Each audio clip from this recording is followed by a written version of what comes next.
Hello everyone, and welcome back to Banjo Tooie on a Nintendo 64. I am one wild sheep yet again, and today, ladies and gentlemen, we're going to continue onwards with the rest of Pterodactyl Land. And the very first thing we're going to do is pick up this globo, because we're going to need it for Humba Wumba.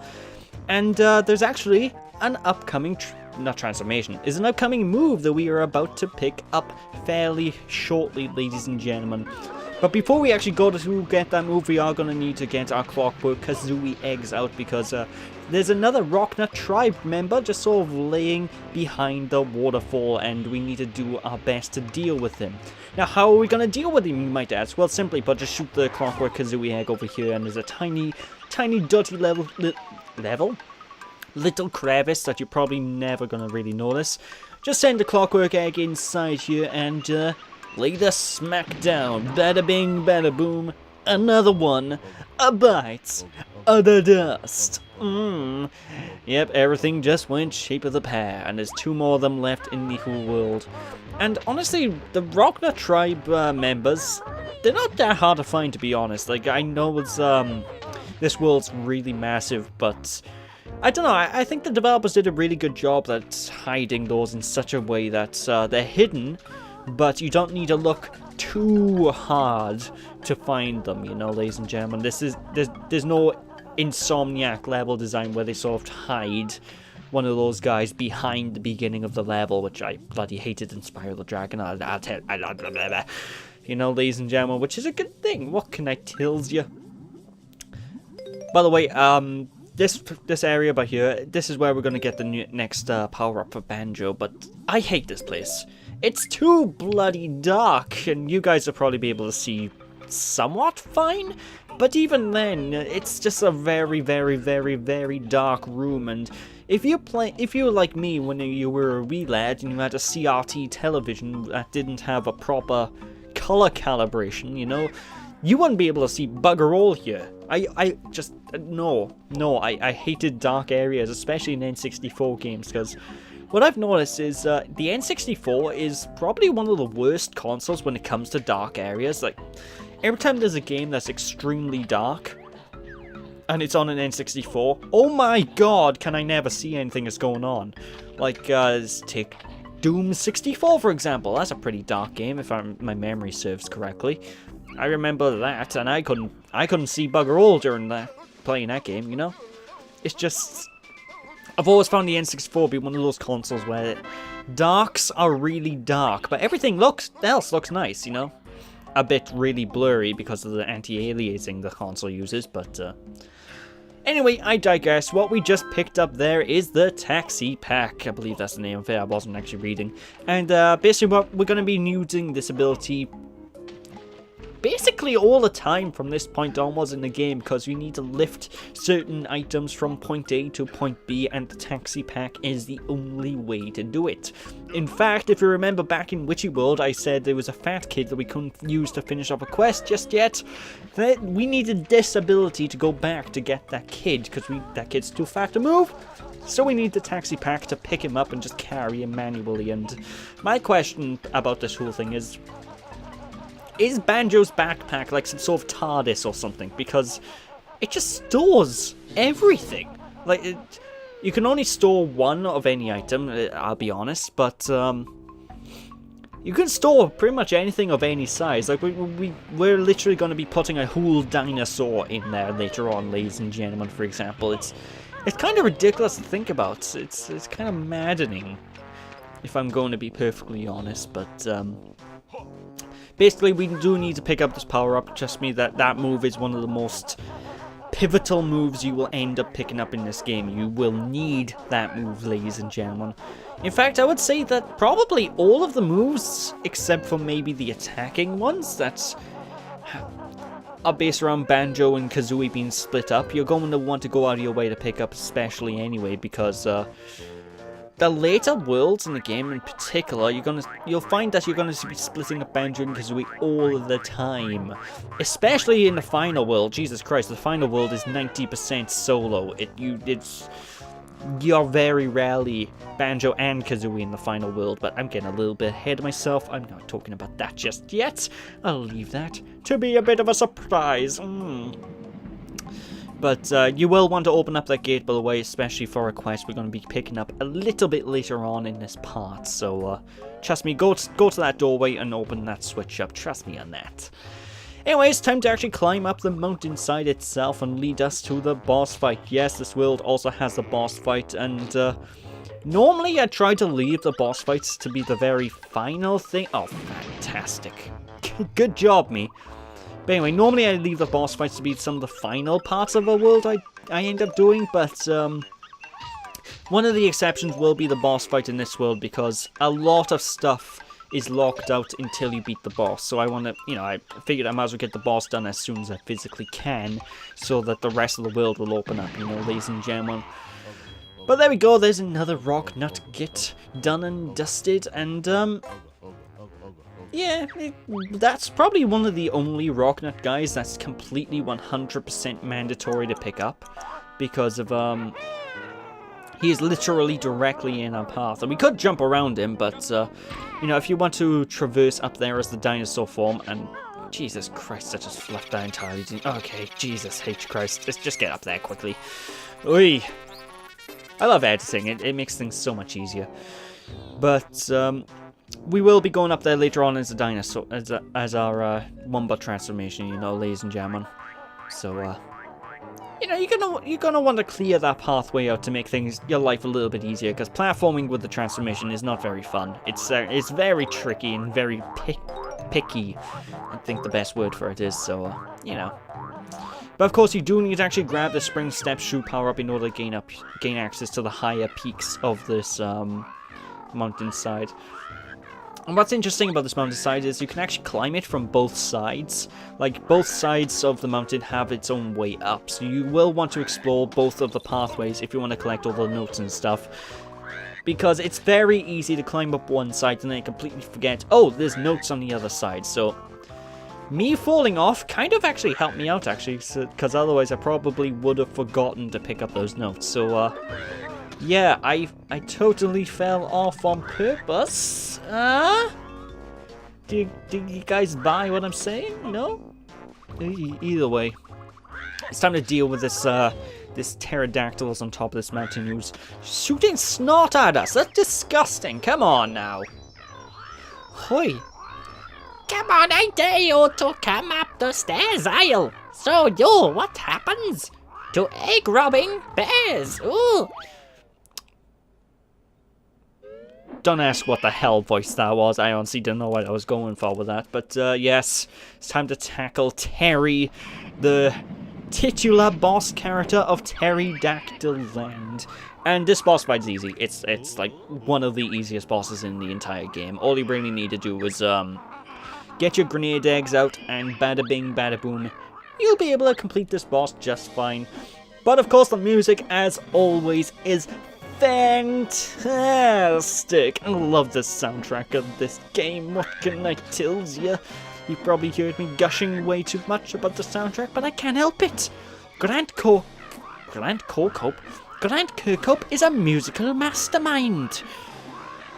But enough gushing right now for this boss fight. Basically, after Terry shoots out her purple oozy goop snot at you, then you'll be able to hit her with your grenade eggs and do massive damage. After you've done that, Terry will basically get her green snot buddies to come at you. Basically, if you have Dragon Kazooie, you can just stand still and just rotate in a circle to destroy them. It's easy peasy lemon squeezy.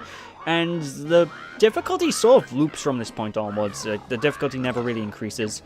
But you do need to be a bit careful whenever she is shooting the purple stuff at you, because she does track where you're moving and does go to shoot where you're going to be as opposed to where you currently are. So the best sort of method I have to dealing with her is rotate around in a clockwork set, you know, in a clockwise motion. So constantly rotate the analog stick basically, and you should be fine as long as you're not rotating the analog stick too much. What can I tell you, ladies and gentlemen?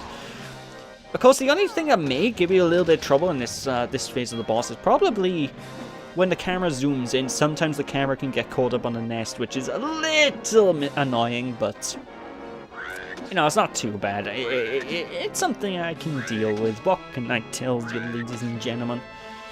But yeah, basically the boss fight loops from this point onwards. Nothing changes, nothing gets really harder. Maybe she shoots more things, but that's pretty much about it. It's easy peasy, lemon squeezy. She is done and dusted. And what does that mean? Well, basically, we have a hell of a lot more things possible to do in this world just opened up to us right now. Because what does this do? Well, it unlocks flight pads, which means we can fly to different parts of Pterodactyl Land, which is pretty damn dope, I'll tell you that much. And not only that, we also get a Jiggy and a... Actually, we can get 2 Jiggies at once by here, ladies and gentlemen, because if you notice, there's like a cracked thing in the center of a nest. If you destroy that cracked thing, it's basically a free Jiggy, and of course we do get a Jiggy for defeating Terry herself, because she's just given us a brand new quest where we need to now locate all of her eggs that are littered throughout the course of Pterodactyl Land.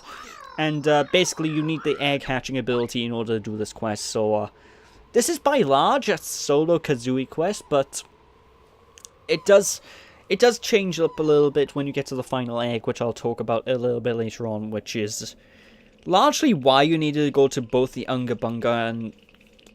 Basically, you had to go to both entrances to the Unga Bunga cave earlier on to open up the switches, because it makes things a hell of a lot more easier. That's just what I'm going to say, because we are going to need to basically go across Pterodactyl Land solo as Banjo at one point. What can I tell you? But again, just get the 2 Jiggies, bada bing, bada boom. Easy peasy, a lemon squeezy. Yes. And of course, you can just suicide if you want to quickly backtrack to a certain point. I'm not actually sure where you go if you suicide by here, because I can't remember where the last checkpoint is. It's probably quite a while away. I don't know. But of course, before we end up ultimately checking out those eggs for Terry, we are going to go across this cavern and... Hang on, that's a penis! Oh, rare, never change. But, yeah, we need to basically go across this cavern, because it's basically an area of Pterodactyl Land that we haven't explored, and we can't 100% complete this portion yet. Yes, I know, it's a phallic-shaped platform. Come on past me. Basically, this area by here is the Stomping Plains. We can't complete this on the first visit. We do need to return a bit later on when we get a brand new ability for Banjo, but we can get half of the things dealt with for the meantime. And when we come into this bonfire chasm, it's like one of the maybe like one of the 3 instances where we get to use ice eggs in the whole game. We can use the ice eggs to, well, cool down the fire, which means we can platform across. I'm not sure if the fire regenerates or not after a set period of time, because I'm never in this room for long enough for the fire to regenerate if it does, but I always like to say platform across those rather quickly just in case, because you never know. It's better to be safe than sorry in these instances, you know, ladies and gentlemen. And I'm so thankful that there's a warpad in here, so you don't have to worry too much about backtracking to this point, but yeah, this place looks ominous. It looks completely safe. I'm sure we'll get through this, no problem. Well, that's what I'd like to think. I know for a fact that we can't get through this no problem, at least as Banjo solo yet, because, well, simply put, where is it? There we go! The Stomponodon is trampling about, basically. And when you're playing as Banjo-Kazooie, just use Wonder Wing. Go put the invincibility super form on and just fly off to the end of the room. Even if you don't have your double feathers cheat on, you will be able to reach the end of the room. It gives you just enough feathers to be able to reach the end. So I think this is literally the only time in this entire game I use this power. But basically, yeah, you're going to want to use Wonder Wing to get to the end of this room and pick up the Jiggy on the other side. There is no way to get across this normally with Banjo and Kazooie, I don't believe, without using the Wonder Wing. And there is sure as hell no way you're going to get across here as just Banjo for quite a ways. Like, maybe until like after the next world we won't be revisiting this place, basically. Kazooie, on the other hand, though, on the flip side, is fast enough to reach the other side of this room without getting crushed. Basically, you need to weave in and out of the giant footprint holes that are on the floor in order to get through. And the game gives you just enough time to do this. I'm not too fond of this section because it's very picky. Like, if you're a second late, you're gonna lose health. Now, fortunately, if you get crushed by the giant foot, it's not instant kill, but it will limit your health down to 1 HP, so, you know, you only ever have 2 chances to get through that point. If you get crushed a second time, well, you're screwed. You're out of luck, son. Which is no good. What can I tell you, ladies and gentlemen? I also find this place really eerie, because it's one of the few instances in this entire game where there's no music playing. Like, it's just wind, and it freaks me out. What can I tell you? Like, when you have a game with soundtrack for basically every single scenario, when you enter a room and there's nothing but wind, it's really eerie to me. I don't know if anyone else shares that sentiment, but I don't know.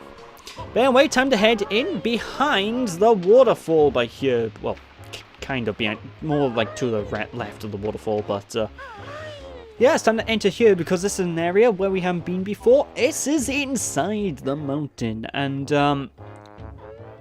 if anyone likes minigames, well, you'll be happy to hear there's a minigame coming up, and there is one thing I do recommend when you're doing the egg side quest for Terry.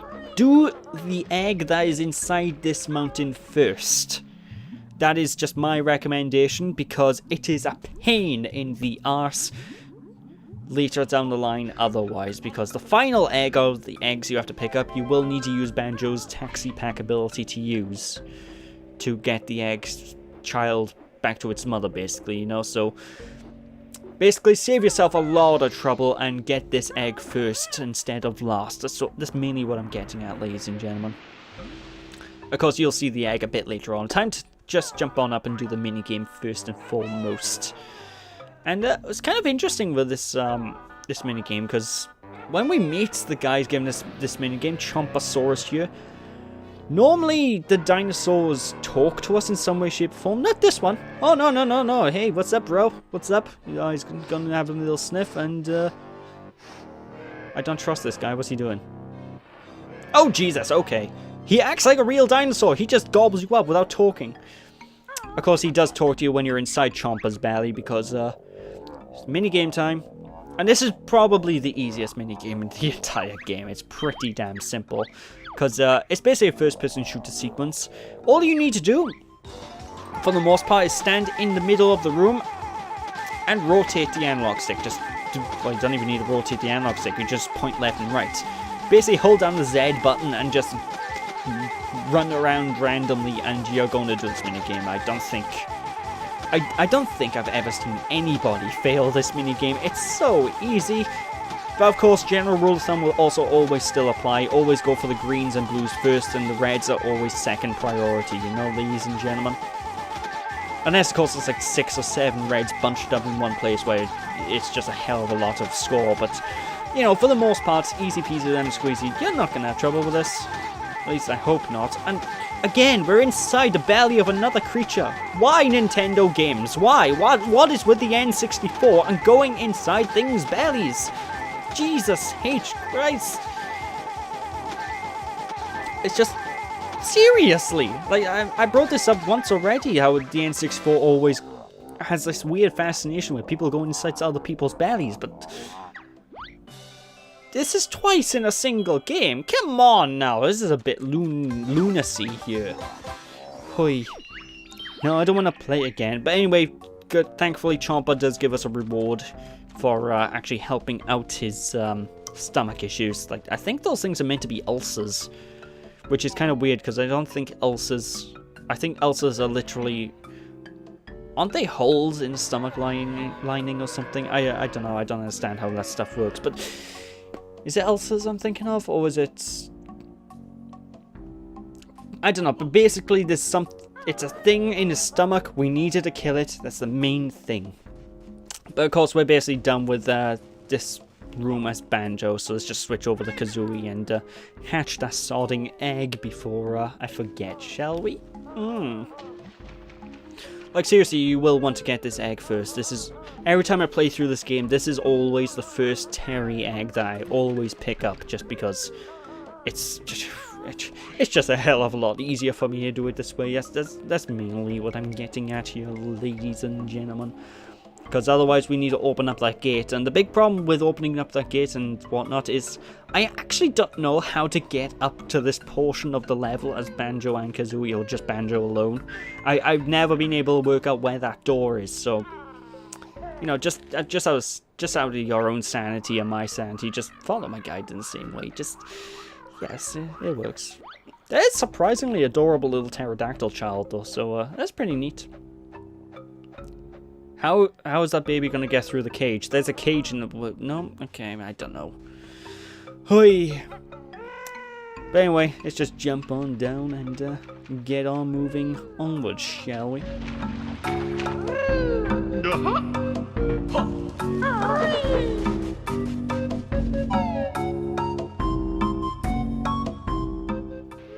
I have to say as well, I don't find the music of Pterodactyl Land immediately...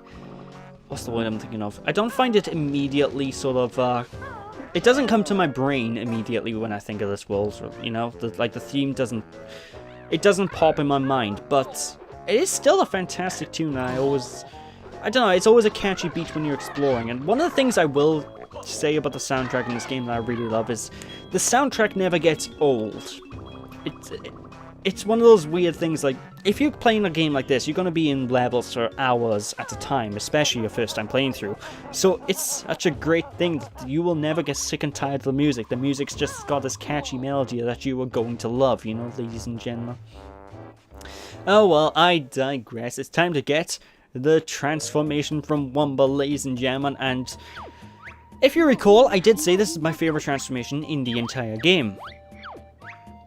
I'm not going to recon myself, it is my favourite transformation in the entire game. It's just, it's depressing because this transformation is such an underutilized transformation. You never get to use it, apart from like literally 2 things you get to do with this, and it's a shame. We are a motherfucking T-Rex! Oh boy, yes, I love this transformation, and he looks oddly adorable. Look at this. This is, I love this transformation. And, of course, as you'd expect, you can't die as a T-Rex. You can't get hurt. Everything you touch will die. You are a motherfucking T-Rex, and the game knows it. This transformation is magnificent. And you don't actually get any attacks when you're a T-Rex. You're just an invincible juggernaut that walks into everything. But you can press the B button to do a roar, which you will want to do in order to get a caveman out of the way. I'm not sure if I showed this off in one of the earlier parts, but basically there's a cave right next to the Unga Bunga cave called the Oogle Boogle Cave. There's a caveman in front of it saying, "Oi, you can't get past here." He's basically acting like a bouncer. So how do we get rid of him? Well, we scare him off, don't we? There we go. Get out of here, you screaming, you scream. You fiend. Must change loincloth. Lush. But that's basically what we use the T-Rex transformation for. I shit you not, that's it. Well, except for one thing. There is one button that we... God damn it. There is one button that we get to push when we're in this T-Rex transformation as well. That's, will give us access to a Jinjo, but otherwise that's it. That's all this transformation's about. It's easy peasy, lemon squeezy. Like I said, it's really underutilized. I really wish there was like they did more with this transformation. You know, maybe lock out a couple of jiggies so you have to use this transformation to, I don't know, fight another T-Rex. Make it a quick time event battle if you have to. I don't know. I just think they could have done more. That's mainly what I'm getting at here. You know. But anyway, we did need to use this T-Rex as well to push that giant switch because nothing else we have is heavy enough to push the switch down. And when we push the switch down, we do actually have a time limit to go into the gate where the Jinjo is held. It's a very, very, very small time limit, but you got plenty of time still.